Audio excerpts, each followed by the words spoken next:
प्रभाग क्रमांक 19 मध्ये बनावट मतदानाची शक्यता. अपक्ष उमेदवार हिना मनसूर यांची आयुक्तांकडे तक्रार.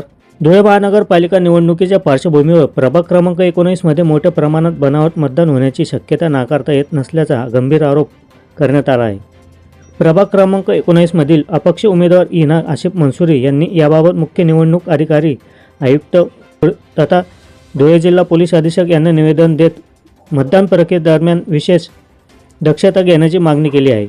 निवेदनात नमूद करण्यात आले आहे की काही समाजकंटक व राजकीय हितसंबंधितांकडून मतदान केंद्रांवर बनावट मतदारांच्या माध्यमातून मतदान घडवून आणण्याचा प्रयत्न होऊ शकतो.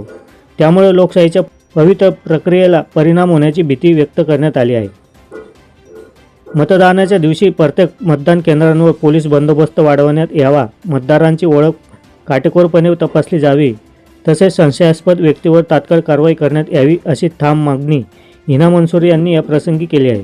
दरम्यान निष्पक्ष, पारदर्शक आणि निर्भय निवडणूक पार पडावी यासाठी पोलीस प्रशासनाने विशेष खबरदारी घ्यावी अशी अपेक्षा नागरिकांकडूनही व्यक्त होत आहे.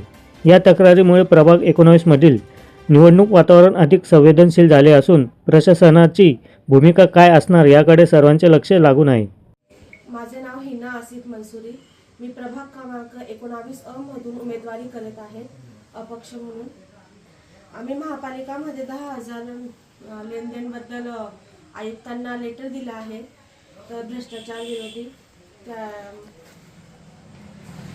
दिलं आहे की 10,000 त्यांनी एफिडेव्हिट करताना त्यांनी नमूद केलं होते की 10,000च्या वरती जे व्यवहार आहे ते UPI, RTGS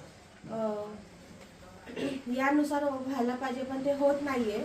10,000चे लेनदेन सुद्धा कॅश इन हँड होत आहे, तर ते रोखण्यासाठी आम्ही आयुक्तांना लेटर दिले आहे. आम्ही प्रभागामध्ये प्रचार करत असताना आमच्या देखरेखीत आले आहेत की तिथे बनावट मतदान होत आहेत, बनावट वोटिंग कार्ड त्यांनी बनवलेले आहेत, तर त्या संबंधी आम्ही पोलीस अधीक्षकांना सुद्धा निवेदन पत्र दिले आहे की त्यांनी त्याच्यावर कठोर कारवाई करावी.